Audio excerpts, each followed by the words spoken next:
Colts Friday show today. Changing up our routine a bit because we have a very special guest with us. That guest today is the king of the Colts fans, as he likes to be known, and deservedly so. Rash, if you just want to introduce yourself, mate, let the UK Colts fans, let them know who you are, let everyone know who you are. How y'all doing out there, man? I'm Rashaad Mcginnis, a.k.a. King of Colts on Twitter. I'm a host of the No Horsing Around podcast from the Blue Stable Network, newly formed Blue Stable Network, formerly of Colts Brawl. If you guys have any history of that name, I was associated with that network. And person here is laughing for a good reason. But yeah, man, that's who I am. Been a Colts fan since 1998. I might be showing my age a little bit by saying that, but yeah, man. Ever since Peyton Manning arrived, I grew up a couple blocks away from where Peyton grew up at. Reggie Wayne went to school with Reggie Wayne's dad. Well, Reggie Wayne's father coached at my high school, so I have a lot of ties. Marshall Faulk, if any of you guys remember him, he grew up not too far away from me as well. So I have a lot of ties to Colts, man. And I've just been a Colts fan ever since young. So what you're saying is, if it wasn't for you, we wouldn't have won that Super Bowl. No, you absolutely would not have won that Super Bowl against the Bears, man. That was a great time. That's when I became a Colts fan. A quick story, I spin it every time I have a new guest on. I think it was like Madden 07 demo came out, and the only two teams on it was Green Bay and the Colts. Yep. And I played it once, and I fell in love with Joseph Adai at the time. Obviously, what a running back. Unless you kid. Yeah, and just ever since then, it was the love story that blossomed into what it is today. Anyway, to get on with today's show, there's a lot of talk going on. A lot of talk about Chris Ballard not going out there, getting people in free agency. But he's gone out and got his own people back. That's just as more important than it is going out buying a new guy in, right? Yes, sir. Yes, sir. That's a big topic of conversation, and it's frustrating for most Colts fans, who want to see Ballard be a little more aggressive. But I have my own theory as far as that goes. I think Ballard sees this team not as close as we see it. We feel like we may be a couple of pieces away, and we're that's why we're upset that Ballard didn't go and try to improve the team dramatically in free agency. But Ballard said in his exit interview that the team is just entering their Super Bowl window. Like, the window is just opening. So that's why he's not being as aggressive, because he sees this as a long-term play.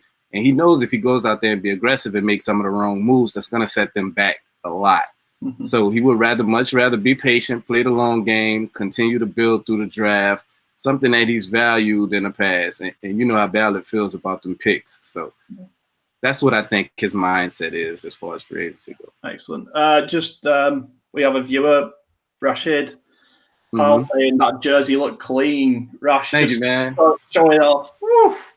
Is that I'm guessing that's the brand new Wentz jersey then? Yes, sir. Yes, sir. I'm excited about Wentz, man. I don't know if that was one of your questions, but I'll just keep that part short so far. I'm excited about Wentz. It wasn't, but we could always talk about it because that is the biggest move of the off season. Let's say.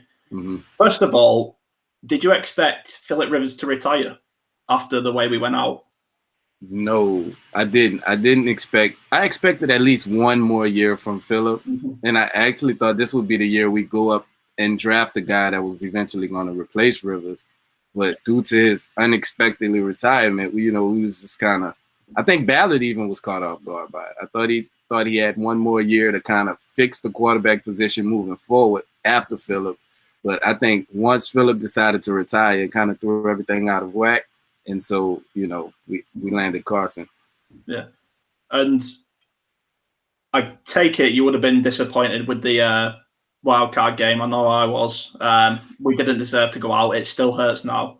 But, it was a proud performance. I felt proud after it, although I felt gutted and upset. We was never meant to beat the Bills. Right. So to go out there and just give it your all, I remember saying to people before the game, I'd just be happy if we just left everything on the field, and I think we did, and it just wasn't our time. Rashaad saying he's not that excited about Carson Wentz yet. I'll have to see it. Yeah, this is make or break for Carson. First of all, what were your feelings, raw feelings after that game?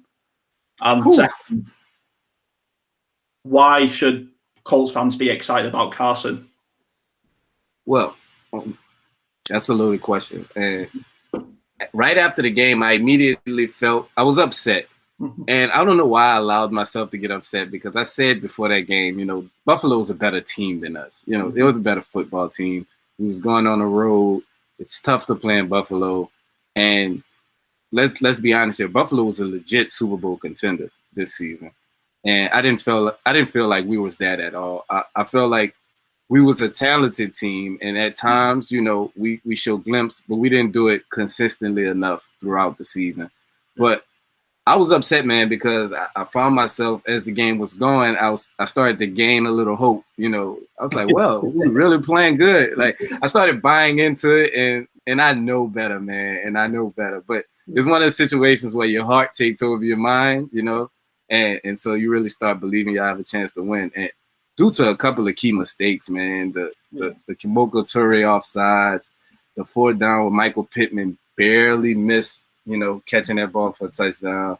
It was a couple of things that really kept us from winning that game. But like you said, we had no chance at win. We shouldn't have been that close. Buffalo really should have beaten us clearly, to be honest. And and as far as the Carson Wentz move, I absolutely loved it. You know, he was a guy that struggled last year, but you know, the 4 years prior to that, Carson Wentz has played fantastic football. You know, he had an unfortunate injury on his Super Bowl run, well, on the Eagles' Super Bowl run, as I should say. It led him to the Super Bowl, which I think had a bigger impact on Carson Wentz than people even realize, because knowing you've dragged your team that far, playing outstanding, MVP candidate, and to see another man, you know, take that same team that you built that brotherhood with, that you built that camaraderie with, and achieve something that you was trying to achieve, that could be mentally taxing, you know. And so I think it started playing mental mind games with Carson Wentz at that time. So the next couple of seasons he played decent. And then, you know, if I'm playing solid and you go out and draft a guy in the 2nd round, a younger guy, and that you're expecting to play, because you don't draft someone in the 2nd round and expect them to sit. So you guys actually have to have a plan with this guy. So I've already went through this once, you know, with Nick Foles, and I'm not trying to go through this again with Jalen Hurts, but apparently that's what this thing I think mentally defeated him before the season even started last year. And I think that's what ultimately led, aside from the Eagles having no talent at all on offensive line and the receivers being absolutely destroyed before the season even started, Carson Wentz was set up for failure that last year. I think this year getting him back with Frank Reich will do a lot of good for him. The new scenery, you know, he has weapons. He has a heck of an offensive line here, a run game that's second to none in the league with Marlon Mack, Naheem Hines, and Jonathan Taylor, of course. I think he's set up to succeed. But at the same time, you know, that means no more excuses. You know, there's no excuses this year. You have everything you need in order to be successful. We just need to see you go out and do it like you've done in the past. So it shouldn't be nothing new for him. Yeah, I mean, my biggest, you know, I'm going to be completely honest. Was I Carson Wentz's biggest fan before he came to Indianapolis? No, not in the slightest. I was more looking towards maybe we could have got Sam Darnold. I thought that would have been a better trade. But, you know, I fully trust what Chris Ballard and Frank Reich, they've proved me wrong so many times before. I'm happy for him to prove me wrong again. My biggest point for Carson was he's not going to get sacked 50 times behind Quentin Nelson, Braden Smith, and others. You know, so it's, for me, I look at it like, I think it was even 52 times or something in a season. People don't realise, and especially experts seem to not realise, that's a lot of sacks. And taking 1 or 2, yeah, that's fine. But you start taking 3 or 4 over a couple of games, you know, that's an extra workload on the body. And that hurt. Anyway, on to, even more exciting news, especially what I thought was exciting news is the return of the Ghost. We'll talk about all the returns, but this is the main one. This is a chance for the Indianapolis Colts to become the first franchise to have 3 receivers over 10,000 yards. Do you think he can do it? Absolutely, man. Absolutely. I expect him to actually have a better season than he had last year. Although he's a year older, Phillip Rivers is, he was quite limited. Phillip Rivers was a much smarter quarterback, got the ball out really quickly. He didn't look for the big play nowhere near as much as Carson Wentz does. Now, to good or bad, that Carson Wentz he's gonna throw a lot of those 50-50 balls and gives it guys chances to win those and make big plays. That's something that Phillip just didn't do. Phillip liked to take the safer throws. Every now and then he'll risk one, but not too much. I think T.Y. has a chance to get with a guy that has Andrew Luck's style of play. Not saying that they're nowhere near the same quarterback. Please don't kill me. But they have the same style. They're the same size. They both mobile, get out the pocket, extend plays, and that's what T.Y. shines at. Whenever the quarterback leaves the pocket, T.Y. break off a route, get to the sideline, make a catch, or head downfield, and the quarterback get the ball down to him. We've seen him, Andrew Luck, do that over and over again. So I think he has a much better chance to succeed with Carson Wentz than he did with Phillip Rivers. Yeah. I can't remember who did the interview, but I think it was it might have been T.Y. But he said the playbook was different for Jacoby Brissett. The playbook was different for Andrew Luck. The playbook was different for Phillip. The playbook's going to be different for Carson Wentz. My question is, you got 3 great running backs and 1 very good running back. You've got Mike Pittman, Zach Pascal, who had a fantastic breakout year this year. T.Y. coming back into form. Paris Campbell hopefully can stay fit. Jack Doyle, you've got all these weapons. Unfortunately, you can't get them all on the field at the same time. So what's the game plan for Frank Reich and this offense? I think one thing the offense is missing is an explosive move tight end, like a guy that can really, go up the seam and catch balls. Jack Doyle, he's pretty much a safe guy. He's going to get you 6 yards, going to catch it. He's real reliable. Hands catch the ball really well, but he has no big play ability, let's be honest here, at this stage of his career. And he's never really been that even in his prime. So they're looking for a guy. I know that for a fact. That's what I've heard. Later in the draft, maybe 3rd, 4th round. They're looking for a guy that can go up the field, make the big plays from the tight end position. If this offense adds one of those, they can be explosive. If they're healthy, Paris Campbell is lightning in a bottle. We saw it for a game, and I believe the second game of the season, he was hurt on the first play on a freakish end-around handoff, which was just unexplainable. And we never got to see those guys together. You're right. You're absolutely right. But they all have a key role.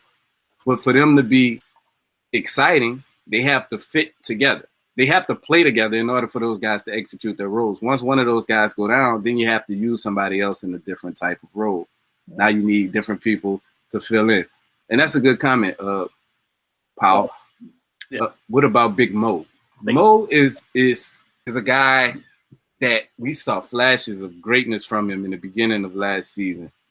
And he just didn't consistently do it. He had health issues as well. So as soon as I feel like he got into a rhythm, he got dinged up. He was on the side. He was in and out the lineup, him and Doyle. Then we used Burton a lot, who I think was a solid player. But that's where they want to upgrade the position at. They want to upgrade that third tight end. In the role that we use Burton in, you want to put somebody a little bit faster, a little bit more explosive. And those catches that Burton was having can turn into big plays. Burton was really limited. He's not a speed guy. He's not all that big. But, he was a solid receiving option for us. And I think if you get somebody more explosive, that will make this whole offense go. Because we're going to run the ball. That's without saying. We're gonna absolutely run the ball. You have Paris Campbell who can make big plays. T.Y. who can make big plays. Naheem Hines, who made a bunch of big plays for us last season. And then you got the possession receivers like Michael Pittman, Zach Pascal, guys that could catch the ball in traffic using their size in a short to intermediate game.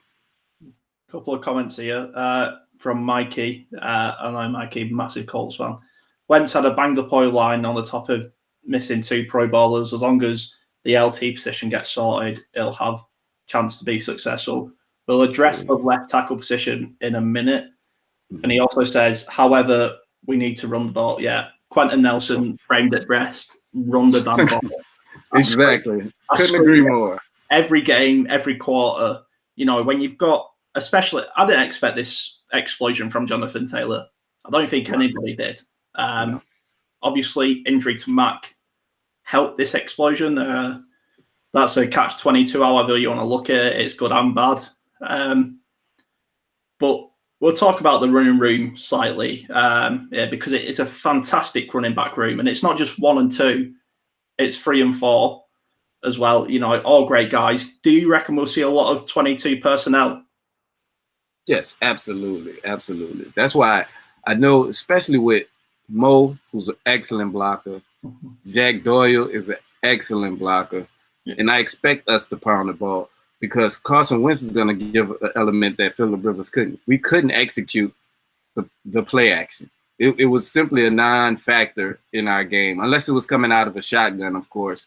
But Phillip Rivers just wasn't able to go under center and fake a handoff and make it around in time because he was already immobile, and then he had the injury to his foot, and that just completely erased it. So everything was coming out of a shotgun, which I think was different for Jonathan Taylor as well. He wasn't used to that when he was running the ball at Wisconsin. He was getting the ball out of the backfield, seeing the holes, and making plays a la how Marlon Mack was doing in years prior with it. But we never had an immobile quarterback, so that was the first time we literally had to operate everything out of the shotgun this year.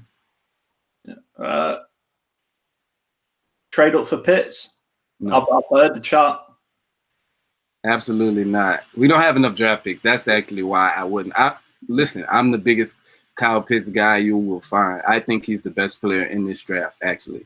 But without a 3rd round pick this year, what it would take to trade up to get Pitts, it's not possible.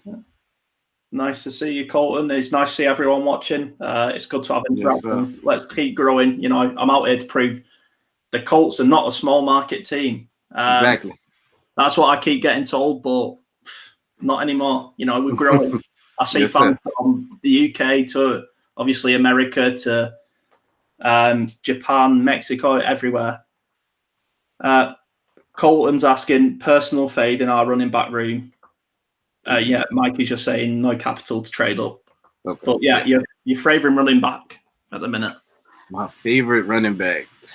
I gotta go with Jonathan Taylor, man. As much as I love Nyheim Hines and the excitement he brings, Jonathan Taylor is just a total package, man. Could run over you, can run around you. We even saw they said he couldn't catch the ball coming out of college. That was a knock on him.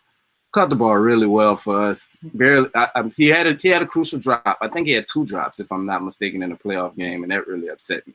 But throughout the season, he caught the ball extremely well. He even showed that in the first game of the season. I believe he caught a swing pass and took it like 30 yards. That was his first big play of his NFL career. Jonathan Taylor's a stud, man. I'm on board. I think he can be a top. He finished 3rd in rushing last year. I think he can be a top 5 back for years and years to come. Yeah. Yeah, I remember watching that playoff game and seeing these drops, and a couple of people got on his back, and I just thought, he's a rookie in a playoff game, adrenaline's pumping. I don't mind him making mistakes. He's the rookie. It's the veterans I look to, like making simple mistakes. That like the person who jumped offside, I can't remember who it was. Yeah. Even though he's young, I still don't expect him to make a mistake like that when it's that critical.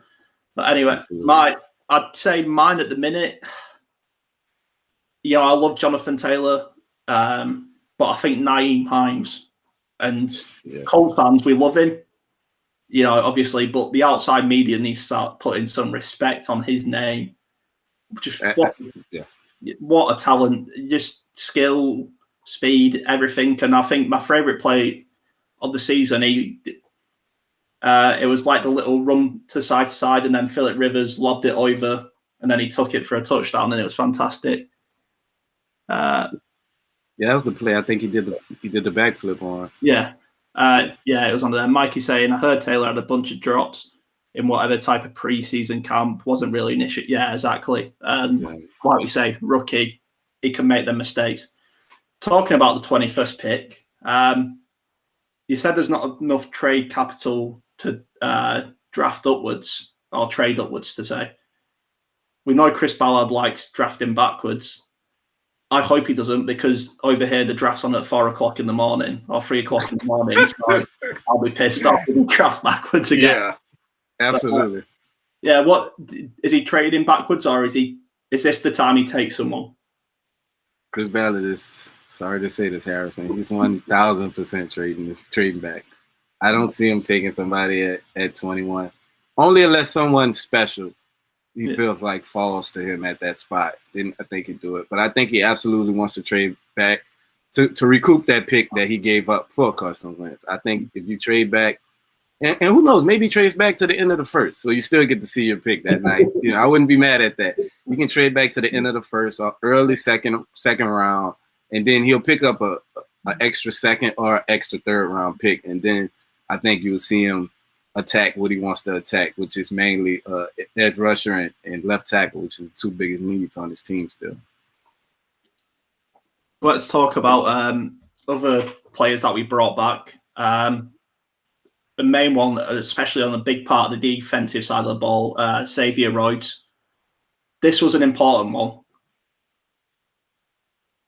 I'm excited, man. Yeah. I'm ecstatic. I'm in a minority because, I actually feel like that was the biggest hole. I feel like he was the most important person, not because of what he did off the field or anything. We know T.Y. is a legend in Indianapolis, and you treat your legends accordingly. You make them the priority. But I feel like on the field, Xavier Rhodes had the best season out of all of our free agents that we had that was coming up. Xavier Rhodes, he really found his form again. He returned back to the guy that he was in Minnesota before he started getting torched the last 2 seasons.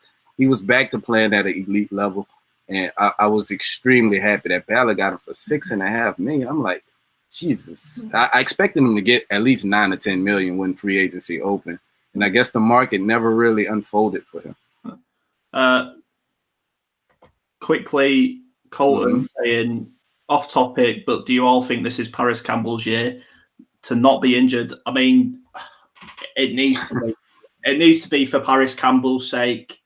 I hope it is, because Ohio State, the college team I watch, all because of Malik Hooker. He was he was the first player that I followed through college into the league, because there was sort of the intuition that he was going to the Colts. So I thought, I'll follow him.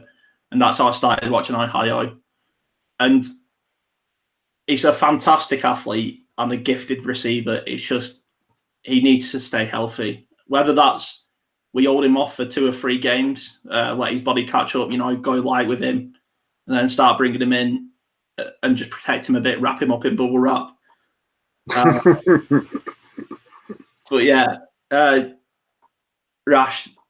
Paris Campbell, he really needs, for his sake as well, to stay in the league, he really needs to stay fit, doesn't he? Yeah, man. We expected big things from Paris Campbell.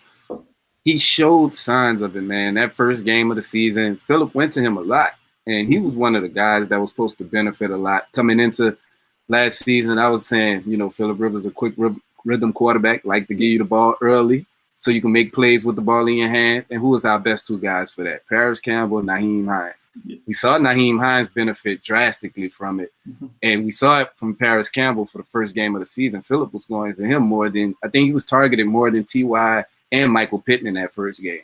And he delivered for the most part. So we was expecting big things from him. This is when he was supposed to make his step, because his rookie season got cut short, obviously. And his sophomore season, it was done, man, after the first game. So I was just hoping that he could get it turned around, but this is his season. Like, you're under the microscope. We're observing you closely, because you're ultimately going to determine if we have to draft another wide receiver early again next year, because T.Y. signed a 1-year deal. Who knows how long he's here for? Mm-hmm. And so we're expecting you to step up and take a bigger role in this offense, because we just don't know how long we're going to have T.Y. And I don't know if Zach Pascal's going to continue to get franchise tendered or things like that. None of those guys are locked in long term, but Michael Pittman. No. So we need to have some stability at the wide receiver position. No. Going back to the defense, 2 free agents that we haven't signed yet, or I'm not sure if one's a free agent, but Justin Houston and Malik Hooker. Is this time to move on from these guys? And man, if you'd have asked me that in the beginning of free agency, I would have told you absolutely if it's time to move on from these guys. But the longer this thing drags out, Malik, I think, is gone. I think things just went bad with him. He was picked when we was running a different defensive scheme in 2017, and he was never really cut out for this defensive system that Eberflus is running. So I think he's gone no matter what. But Justin Houston, man, beginning of free agency, I was pushing him out of the door, trying to get one of these young pass rushers. But now that we're left with Kamiko Toure and Ben Banogu as our starting ends, 2 guys that's completely unproven. One guy has flashed. The other guy has shown absolutely nothing at the NFL level so far. I think we definitely need to get a veteran pass rusher. If not Justin Houston, then maybe Ryan Kerrigan, Alden Smith, someone of a veteran presence to come in his locker room and be the leader that Justin Houston, Lord. He was a real good leader for us. That's one thing I think we're going to miss the most, because he wasn't the most consistent guy, but he can win in one-on-one situations, and the leadership aspect is where he really made his contribution worth it. Yeah.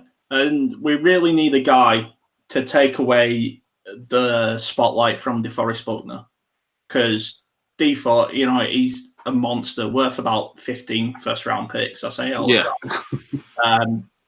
He's getting pressure after pressure, but sooner or later teams are going to start double, triple teaming him, and he's going to become ineffective if we can't get someone else in to distract him from him. Cole saying I'd love to have Kerrigan. Yeah.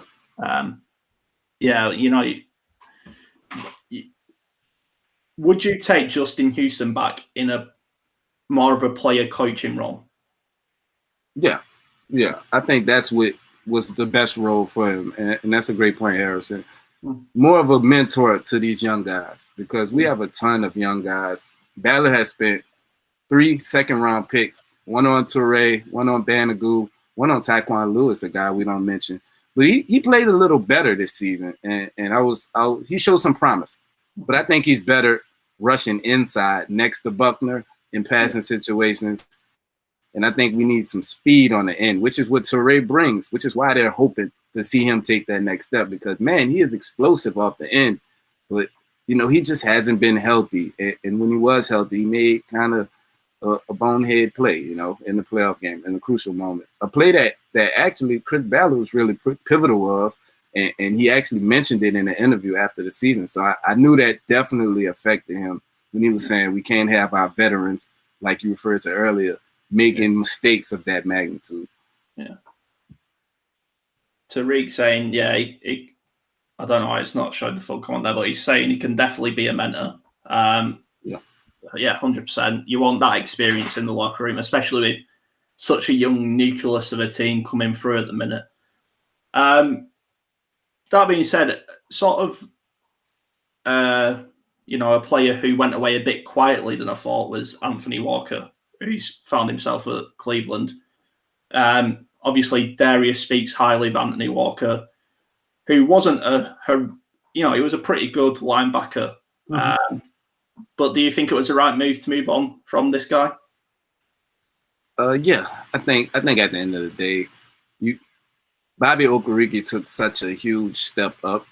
He was the rookie. He was and I don't believe in PFF stats, but for those guys who do believe in PFF, he was the highest rated PFF rookie linebacker 2 seasons ago. And last year, you saw him take over Anthony Walker's snap, because he's better in coverage. Let's be honest here. Anthony Walker was a great leader as well on the defense, and he played the run game fantastic. The guy taking on block, he sheds blocks well, he fills gaps and make plays on side of Darius Leonard, but the guy couldn't cover, anything. He couldn't cover nothing. So they picked on him a lot throughout the season. Whenever they caught him in pass coverage, they attacked him, running backs, tight ends. We couldn't stop those guys. And so that was why Bobby Okereke took over for him and started to make plays in the passing game. We even saw Bobby Okereke with his hand wrapped, with a club on his hand, still out there making plays in the passing game.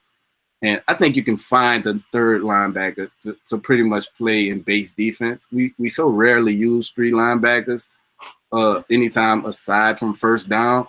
But we have guys that we drafted, such as E.J. Speed, Zaire Franklin. We have those type of guys that can come in and play in those specific situations. I'm really intrigued by E.J. Speed, though. 6'4", went to a small college, Tarleton State, I believe.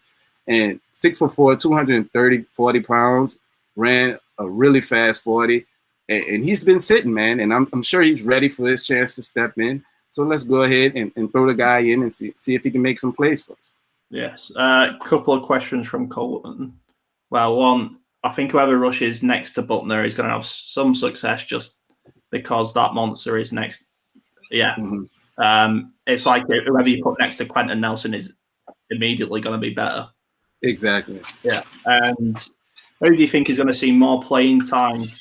I guess he meant in defense this year.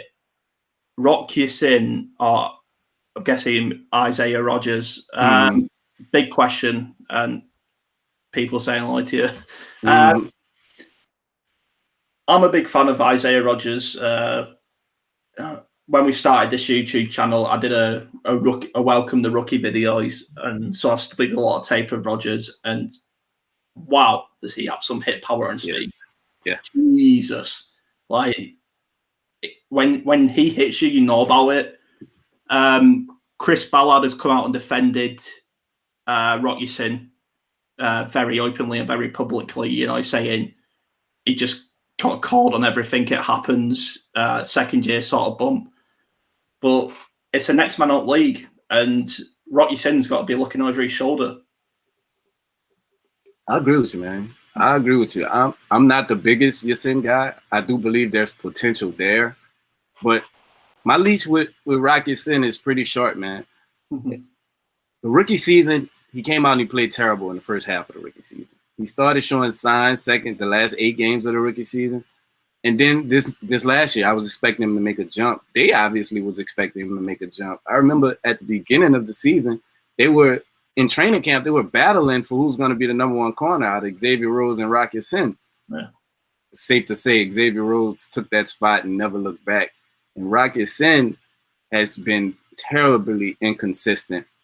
Whenever he lines up in man, I'm holding my breath. In zone, he's pretty good. He makes plays in zone. We saw him pick off Aaron Rodgers, a guy who only had a handful of picks this season. So that the ability to fool Aaron Rodgers shows you have potential. Come on, you can't just be anybody and fool Aaron Rodgers, the MVP of the 2020 season. So he makes plays like that, but it's nowhere near consistent. And now that he has the rep for being grabby and touchy and pully when the ball's in the air, referees are targeting him. They're going into the game saying, we got one. We have one that likes to touch and likes to grab and plays physical when the ball is in the air, and they're not having it, man. They're blowing the whistle on Rock Ya-Sin left and right. And we saw TJ Carey step in for him. But Isaiah Rodgers, man, he made some plays in the very, very limited snaps that he did get at cornerback. He made 2 big plays in the playoff game. He almost came down with an interception that would have changed the total momentum of that game. He was within an eyelash when I believe Xavier Rhodes had went down for a couple of plays and he put Rodgers in. So the guy has flash potential, and if he can take a next step during this offseason, they're going to be looking at that number 2 corner spot. That's going to be a position battle to watch this season coming up, because we know Xavier Rhodes is the number 1 corner. We know we have the best slot in the league at Kenny Moore, locking down the slot cornerback position. That number 2 corner is going to be a big spot to watch this upcoming training camp. Yeah. Okay, just get to the next few comments. We got Tyreek saying Butler's energy is infectious. You have to produce. Yeah, he's just a great player to have on your team. I don't know what they were thinking, giving us Buckner for one first round pick. That's crazy. Sheesh. Colts Nation 365 podcast. How's it going, guys? They say, hey, Rashaad, if Caleb Farley is there at 21, what do you do? Be sensible, put your GM hat on. That's my guy, Zach, man. Zach, if Caleb Farley's there at 21, he has a bad back, but let's be honest, man. The height, the speed, the ball production at Virginia Tech, it's a no-brainer for me. I mean, I know maybe some people that may have problems with it, but you know, when you're over 6 feet and you run a sub 4.3 40, and you have the ball production in college. You caught a lot of interceptions in college. Like, there's no debate here. You take a guy like Caleb Farley, you put him and Xavier Rhodes on the outside, you have Kenny Moore in the slot, and you don't even think about Rocket Sin unless somebody needs a water break or a Gatorade, you know, and you just continue to make that take that defense to the next level. Yeah. You mentioned the name there, a guy I want to bring up, a guy who's been fantastic last year for the Colts, and that's Kenny Moore. Just, you know, I remember Chris Ballard saying Kenny Moore told him, he said, because we all know Ballard likes these tall secondary players. You have to be over 6 foot. You know, he's got a thing. Kenny Moore said to him, take me, you know, and it just makes it a little bit better that we got him off the Patriots, right? It makes it that little bit sweeter. Yeah, I always like to kick the Patriots when they're down, man. but Kenny Moore, man, that guy is a monster, man. He makes play after play. I'm talking about he gets sacks. He makes plays in the run game. He locks up receivers. He locks up tight ends. He probably had the play of 2020. That one-hand pick in the back of the end zone against the Raiders on Darren Waller, a guy who was lit it up this year, all-pro guy. Yeah. You know, Kenny Moore, 5'9", was going up against 6'6" Darren Waller and jumped in the air and snagged the ball. I mean, Kenny Moore, man, fantastic player. Came to us as an undrafted, he was undrafted. Like, Patriots cut him. He signed with us, and Ballard made him the highest paid slot cornerback at the time where no one knew really how great he would be, but Ballard bet on his eye, and he got a gem, man, an absolute gem. I love Kenny Moore. I love everything he stands for. He's a small guy with a lot of heart. Yeah. Talking about, you know, we could sit here all day and blow smoke up our own ass because we're big Hoimers. Being Colts fans, we're going to back our team every day of the week. What's our biggest weakness going forward? I mean, in the wildcard game, we sort of coached ourselves out of it rather than losing the game. So what's going to be the biggest learning curve this offseason? This offseason, man, and we spoke about what Ballard did this offseason and what he didn't do. We have no proven talent at edge rush. And if we can't get pressure on a quarterback, we're not going to be able to win the game. We had Danico Autry and Justin Houston in the playoff game, and I can tell you now that was the difference. Josh Allen he did what he wanted. He did what he wanted on that defense. And I don't have a problem if you don't go get edge rush, but if you don't get edge rushes, you have to have cornerbacks and safeties that are going to be aggressive and going to make plays. There's too many times we run cover 2 defenses. You know, we only rush 4. We're one of the least blitzing teams in the NFL. We rely on our front 4 to get pressure, to make their quarterback get the ball out. And Josh Allen just sat in the pocket, man, and did what he wanted. And that's what some of the better teams are going to do to us. We may win games like that, but it won't be because we got pressure on their quarterback. We just may beat them in other areas, and that's not really a recipe you want to go into a game with, because we saw the Super Bowl. Tampa Bay beat Kansas City because they had constant pressure on Patrick Mahomes. They didn't have to blitz. Their front 4 got it done. Shaq Barrett and Vita Vea and Ndamukong Suh and Jason Pierre-Paul, that's 4 guys. Like, that's not for, 2 2 average guys and 2 stars. That's 4 guys that's really going to go out there and get after it, man. And that's the recipe to winning games, man. You got to get pressure on the quarterback. Yeah. Nice to have you with us, Colton, as always. Make sure you come back for the next episode. I'm sure, we'll collab again. Okay. Do you from Tariq, do you think you would pick Tevin Jenkins? Tevin Jenkins, not a bad pick. Big nasty tackle. I like my tackles to be nasty, me personally. Like, you got to have that attitude to go on that offensive line, just like Quentin Nelson has. Quentin Nelson's not friendly out there. We're not shaking hands and kissing babies when we're playing tackle and guard. We need to get out there. We need to push some guys in the dirt. We need to lay on top of them. We need to just make it muddy out there. We want to get out there and beat guys up, and that's the attitude that Tevin Jenkins has. I wouldn't be mad, with Tevin Jenkins or Christian Darris or Panay Sewell, who we won't get, or Slater, who we won't get either. But those are guys that I really, really like at the tackle position coming up. Rashaad, I just want to know if you guys trust our GM with all your heart. Yes, I do. Rash, I'll let you give your reason why you trust Chris Ballard with all your heart, and then I'll give mine. Oh, man, just go back in the history, man. Just look at the history. Look where this team was in 2016, 2017, the season he took over, man. He's the only guy I know to draft 2 all-pro guys in the same draft with picks in the first round and the second round. He drafted Quentin Nelson in the first round. The guy's been in the league 3 years, made 3 all-pros. He's drafted Darius Leonard in the second round. The guy's been in the league 3 years and made 3 all-pros. I mean, I'm not on repeat. These are 2 different guys, I didn't stutter. So, when you got a guy that evaluates talent, like he's got guys in the 5th. Anthony Walker was a 5th round pick.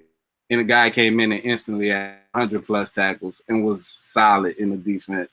Like I said, he signed Kenny Moore, a guy that was undrafted, and turned him into the best slot cornerback in football. Does he make mistakes? Of course he makes mistakes. Do I agree with his philosophy as far as free agency goes, not spending any money? No, I don't agree with it. But I trust Chris Ballard because, man, look where this team is. This team, the foundation is rock solid, and we're just a couple pieces away from being where we need to be. Mm-hmm. My reason, plus all what you just said, I want to add on. I'm not sure if a lot of people know this about Chris Ballard. You might, Rashaad, and the more expert football fans might, but the more casual fan might not know it, is he worked with the Kansas City Chiefs, and he was a big reason the Kansas City Chiefs drafted Tyreek Hill, Travis Kelce, and Nicole Hardman, I believe, or maybe someone else. I can't remember. But he was a big, big reason why they was drafted. So, and just like you say, his philosophy on football, it's if you prove your worth, he'll give you what you're worth. He won't try and do you dirty. He won't, take you off with a couple of snaps to go just to lower your value or anything like that. He just wants this team to win. And I liked in his exit interview when he said, the Colts will never have a high first-round pick with me because if you do, you'll be chasing me out of town. Absolutely, man. That's it. I can't even rebuttal that. That was well put. We won't be picking in the top 10 anytime soon unless something catastrophic happens. Yeah. Cool. I mean, okay, we talked a lot of offense, a lot of defense. I like to give a quick shout out to special teams because special teams win games. Do you respect the specs? Oh, man, come on, man. Blankenship, that's my guy, man. You got to respect the specs, man. You got to respect. I saw a funny picture and like some of the most jacked up guys. He was next to Aaron Donald and DK Metcalf. It was a skinny picture of Blankenship looking funny, man. But I love Rodrigo. Yeah, I do. Yeah. I mean, that's all the questions I had. Is there anything you wanted to add in? Anything you want to throw out there? Nah, man. I just appreciate the opportunity. Thank you for having me on. I guess shout out to my guys at the Blue Stable, everybody. We're putting the website up now. We're finally tweaking it, and it'll be done this week at some point in time. And And hopefully we could get you on, Harrison. Get you on our show, No Horsing Around. It'd be great. It'd be great too. Okay, a couple of fun questions now before you leave. I like to do these with people. It's just, okay, so Oklahoma drill. You've got Quentin Nelson on one side. You've got DeForest Buckner on the other side. Who's winning? That's tough. That's tough. I'm gonna go with Quentin Nelson. I'm only going with Quentin Nelson because he's been here 3 years, and Buckner's just new kid on the block. So I'm gonna go with the guy that has the most longevity with us, and I'm gonna go with Big Q, man. Big Q has a scary matchup coming up with Aaron Donald this season, and I'm afraid for Big Q's life. But hopefully, I'm gonna actually see Aaron Donald next weekend. My brother, I don't know if you know, my brother is the defensive line coach for the Rams. Yeah, my older brother. Yeah, so he's having a bachelor party out there in Vegas next weekend, and so I'm gonna be out there and I'm gonna get a chance to talk to Aaron Donald. Hopefully, I can either bring him to Indianapolis, 2, get him to sit out for this Colts game coming up this season. Or 3, maybe retire or something like that and go enjoy his money. Yeah, maybe you can sweeten them round, say come to the Colts. He can have a free appearance on your show, Exactly, yes.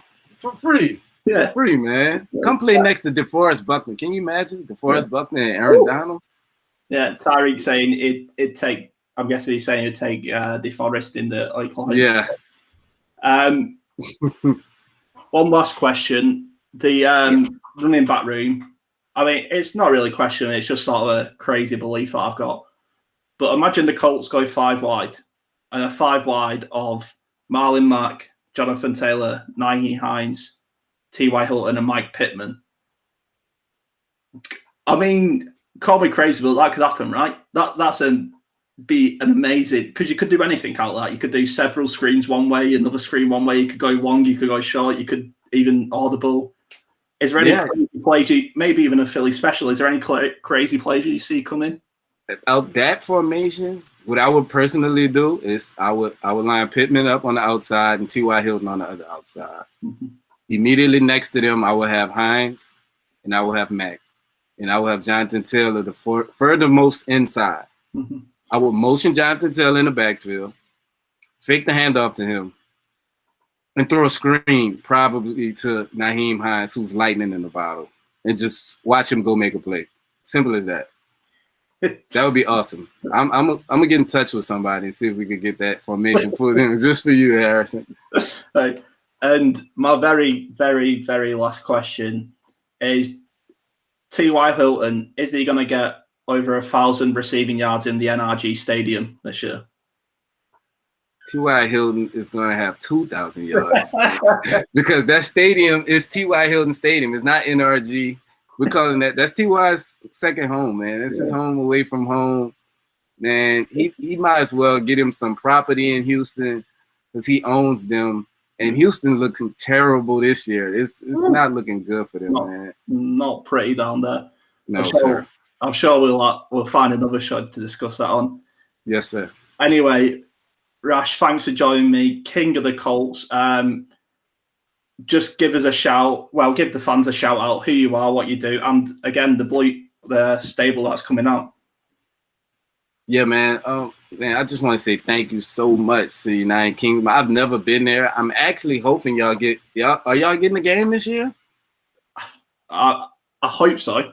I'm hoping, man. That's a trip I definitely want to make. And I was so jealous. My brother got to go out there last season. Well, not last season, of course, but season before last. And I was so jealous, man. He's taking all kind of pictures. I'm upset. I'm at home, but I'm dying to get out there, man. Y'all are a great city, and every time I see a game, y'all are some of the most enthusiastic fans I've ever seen, man. Y'all really, really make a team feel right at home whenever they go out there because y'all support, man, in bunches. Yeah, excellent. Just before we leave, mate, your Twitter handle, your Instagram handle, your YouTube channel, your podcast, anything you want to plug, just plug it now, get it done. Thank you, man. Definitely, I told y'all the site is coming, www.thebluestable.com. The site will be up this week. Our first shows. Everything is going up this week on the site. I promise. My Twitter handle is at King of Colts and at the blue_stable. Y'all can find everything I'm doing right there. I have another music podcast that I do called The One Cup In. Y'all support that, man. On YouTube, The One Cup In. On YouTube, The Blue Stable. That's where you find me, man. King of Colts. Y'all can't forget that. That's simple. You know, I feel special that I got that handle, actually. You know, I really appreciate that. Yeah, excellent. That's all from me as well. To everyone who watched, thank you for watching. It means a lot. The Colts are not a small market team. Say it with me. Thank you, Harrison. It's been a pleasure. And for everyone for watching, thanks. See you all next time.